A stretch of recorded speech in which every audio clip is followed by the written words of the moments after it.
Bonjour à tous, donc deuxième cours virtuel pour la classe de troisième. Donc aujourd'hui vous aviez un certain nombre de choses à faire. Ça va être une vidéo assez courte puisqu'on va seulement faire de la correction, très peu de cours. Vous aurez quelque chose à faire pour la semaine prochaine qui sera un peu plus global. Alors, je vous rappelle quand même les consignes, hein, on se rappelle, je pense que tout le monde les a mémorisées, mais je préfère faire un petit rappel, ça prend 2 secondes sur la télévision de le montrer.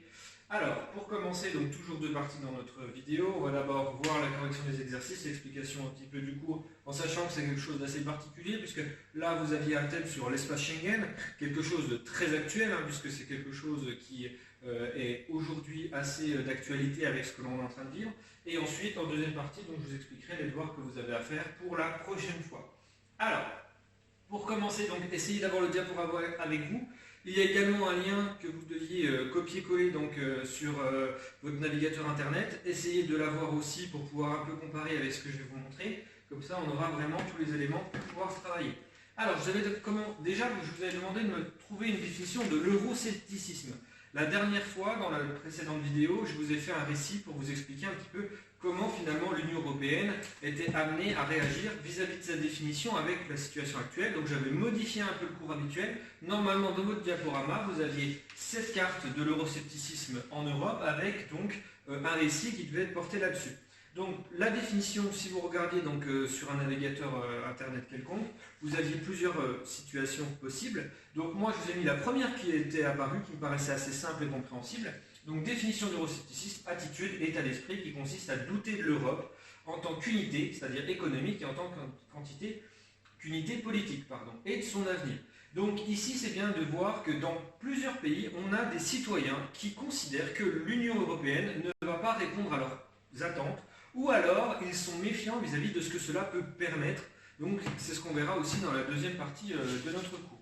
Donc ici, vous aviez une carte qui vous montrait bien ça, hein, c'est quelque chose qui est en train de prendre de l'ampleur, puisque vous avez un certain nombre de pays où il y a des fois plus de 30 à 40%, voire même plus de 40% de personnes qui sont eurosceptiques, c'est-à-dire qui pensent que l'Union européenne ne va pas répondre à leurs problèmes, ou alors va leur poser des problèmes.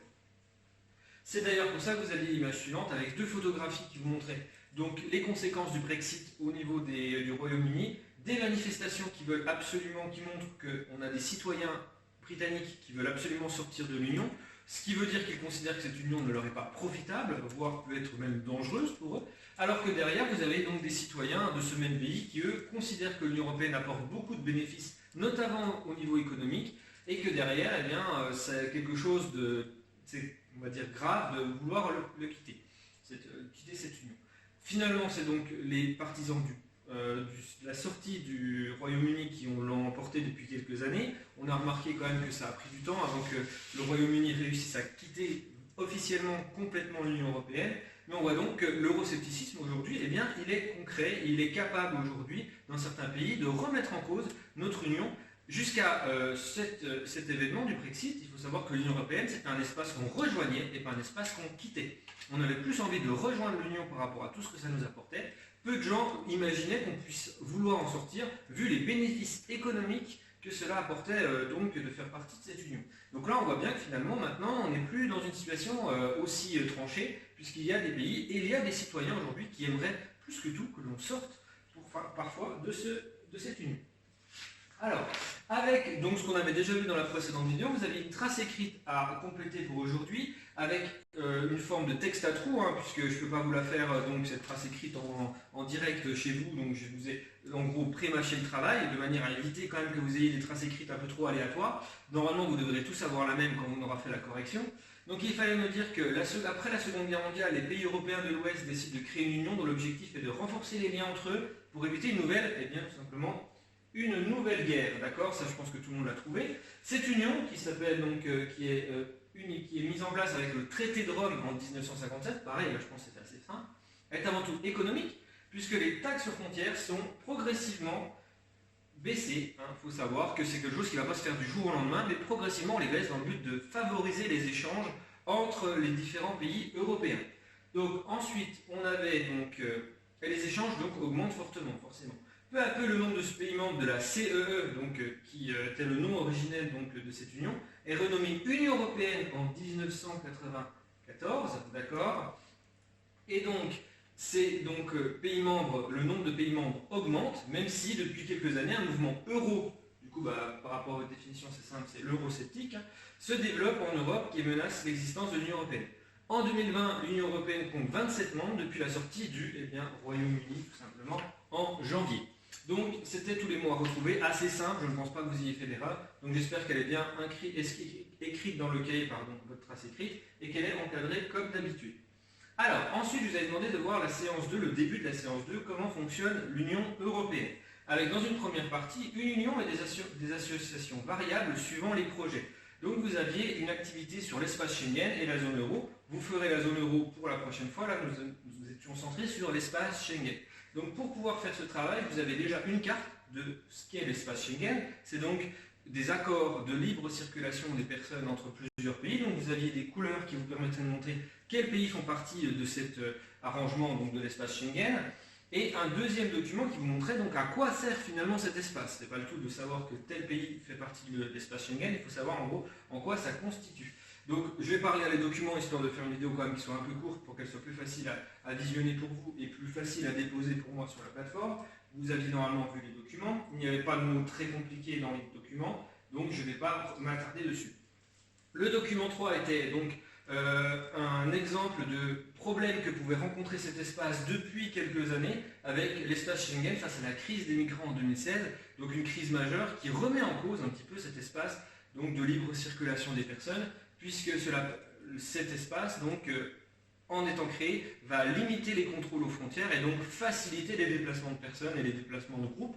Donc forcément, face à une crise migratoire, ça peut poser des problèmes pour gérer et réussir finalement à contrôler certains flux, sans sachant qu'il y a une partie de la population européenne qui aimerait avoir des contrôles plus stricts sur ce sujet. Alors, vous aviez également des conséquences économiques qui pouvaient être amenées à donc, être assez lourdes si jamais on remettait en cause cet espace Schengen, puisque aujourd'hui ça permet quand même une libre circulation des personnes, et forcément ça favorise par exemple le tourisme ou les déplacements aussi de toute nature.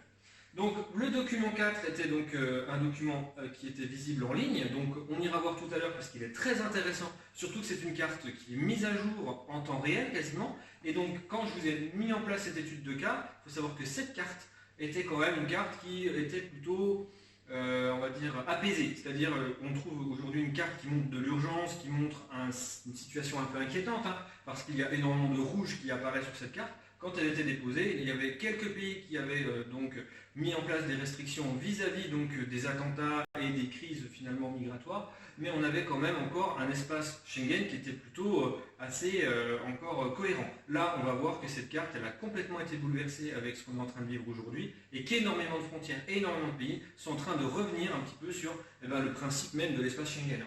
Donc vous aviez plusieurs questions sur ce sujet. Donc la première question sur la carte et le premier document, combien de pays font partie de l'espace Schengen? Donc j'espère que vous avez pu donc regarder le nombre de pays. Sont-ils tous membres de l'Union européenne? Non, il fallait dire qu'ils n'étaient pas tous membres de l'Union européenne, puisque nous avions ici un pays qui n'en faisait pas partie, par exemple, qui par exemple était le Royaume-Uni, mais qui maintenant ne fait plus partie de l'Union européenne.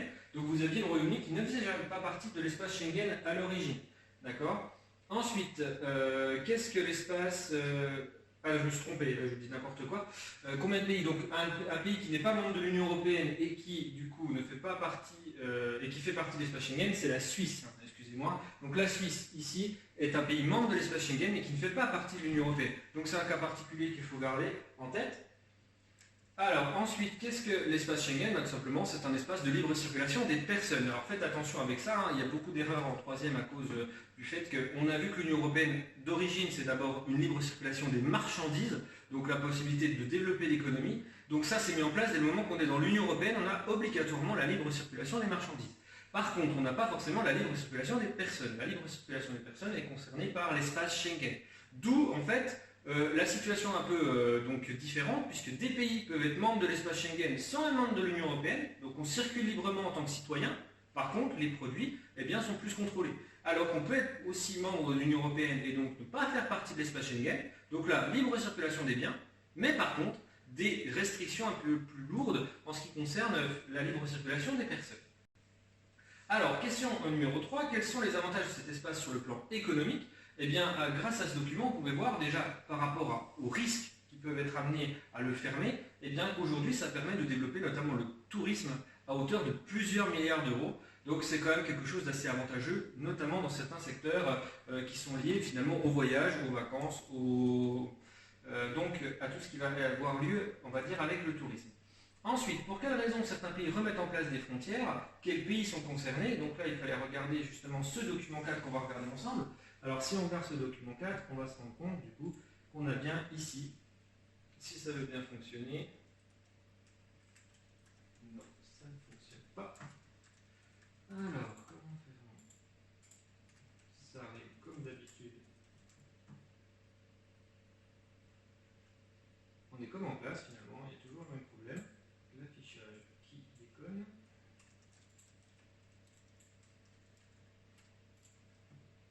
Hop, un petit peu de temps perdu, c'est pas grave, on va y arriver quand même. Alors, on a donc cet espace Schengen qui est donc représenté ici donc, par cette ligne qui entoure tous les pays qui font partie de cet espace. Et vous avez ici des points rouges et des frontières en rouge qui sont matérialisées, qui sont donc extrêmement nombreuses et pas du tout habituelles ou normales. Normalement, un espace Schengen, on va dire qui est sans problème, ne devrait représenter aucun espace rouge ici, c'est-à-dire aucune restriction de déplacement pour quelque motif que ce soit. Or, depuis 2015-2016, eh bien, on a l'arrivée de nouveaux contrôles, de nouvelles restrictions. On en a plusieurs, hein. Quand on regarde par exemple ici au niveau de la Suède, on voit ici que derrière on a des limitations qui sont liées donc des contrôles par rapport aux migrants. Donc ça c'est au niveau de la crise migratoire, hein, d'accord. Et puis si on regarde maintenant par exemple la Suisse, vous avez ici donc par rapport au coronavirus, du coup, la fermeture des frontières pour limiter la propagation donc, du virus. Donc on a aujourd'hui plusieurs motifs qui permettent d'expliquer la fermeture des frontières et la remise en cause de l'espace Schengen. Donc c'est quelque chose qu'il fallait relever par rapport à cette carte. Alors, on va venir ensuite sur la dernière partie, c'est-à-dire expliquer quelles sont les limites et les faiblesses de l'espace Schengen. Eh bien, grâce à l'actualité et grâce aux documents que nous avons vus ici, on peut voir que les principales limites et faiblesses de l'espace Schengen sont quand même liées au non-contrôle des déplacements de population au sein des pays membres, qui finalement provoquent des difficultés pour, réguler certains flux, notamment au niveau migratoire, puisqu'on a des pays qui voudraient contrôler beaucoup plus leurs flux migratoires et qui finalement sont limités par le fait qu'on a supprimé les postes de frontières, on a supprimé les contrôles systématiques, donc on a une libre circulation des gens beaucoup plus simple, ce qui permet aussi autant de la praticité pour des personnes qui ont le droit de circuler, autant ça permet aussi à des personnes qui sont dans une situation d'illégalité, et bien plus facilement réussir à traverser des espaces des fois assez importants, traverser 2-3 pays sans forcément avoir de contrôle. Donc ça, c'était déjà un premier problème. Et puis, bien sûr, avec l'actualité, on voit que quand on est dans une situation où il y a des épidémies qui peuvent se transmettre au niveau mondial, eh bien, l'espace Schengen, dans un sens, en autorisant beaucoup plus facilement la libre circulation des gens, eh bien, elle permet aussi plus facilement la diffusion des choses, ce qui aussi peut être donc une limite et une faiblesse à finalement à cet espace. Donc, pour la prochaine fois, ce que vous allez avoir à faire. Donc, faire les exercices des diapositives 9, 10 et 11, qui sont cette fois-ci sur la zone euro. Donc vous devez encore une fois copier dans le cahier exactement les titres comme vous avez l'habitude de le faire, les documents, les exercices et faire les réponses au crayon de papier pour bien corriger quand on fait la vidéo ensemble. Je mettrai cette vidéo cette fois-ci le mardi 24 mars. Jusqu'à présent, je mettais une vidéo à peu près tous les 2 jours. Je vais essayer de mettre une fois tous les 3 jours cette fois-ci, puisqu'on a quand même des retours en me disant que vous avez beaucoup de travail, vous avez beaucoup de choses à faire. Donc on va passer une journée supplémentaire de manière à vous laisser un peu plus on va dire, de flexibilité pour vous organiser. Attention tout de même, ne vous y prenez pas au dernier moment, c'est dans cette situation forcément qu'on est pris de court, qu'on n'arrive pas à réagir, qu'on ne peut pas poser de questions si on a des problèmes. Donc essayez d'anticiper, regardez bien le cahier de texte, n'hésitez pas à me poser des questions et puis donc du coup on se voit le mardi 24.